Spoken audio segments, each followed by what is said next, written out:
গেছে কড়ার মধ্যে তেল দিয়ে দেবো। কেটে রাখা চিংড়ি মাছটা ভেজে নেব।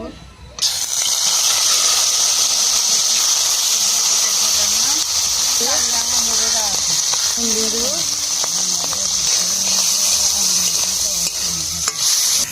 আর একটু তেল দিয়ে দেবো। শুকনো লঙ্কা ফোড়ন করবো,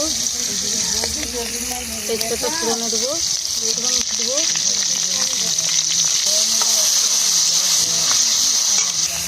আলু পেঁপে চিংড়ি মাছ দিয়ে রান্না করবো, পেঁপেটা দিয়ে দেবো।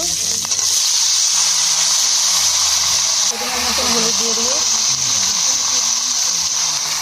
স্বাদ মতো লবণ দিয়ে দেবো।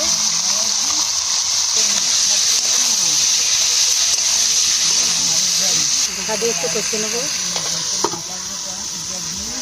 সবজিটা কষানো হচ্ছে নাকি দেখে নেবো। মনে হচ্ছে এখানে আদা আর কাঁচা লঙ্কা বেশি একটু দিয়ে দেবো।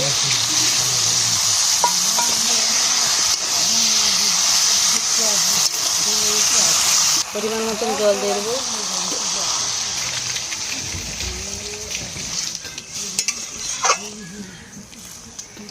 ঢাকা দিয়ে একটু ফুটিয়ে নেবো।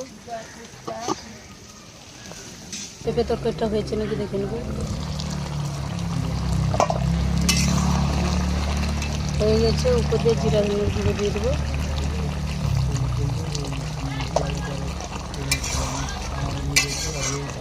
নেবো। চিংড়ি মাছ দিয়ে আলু পেঁপে তরকারি করেছি। রেসিপিটা কীরকম হয়েছে আপনারা দেখে কমেন্ট করে জানাবে। আমার চ্যানেলটি সাবস্ক্রাইব করে রাখবে।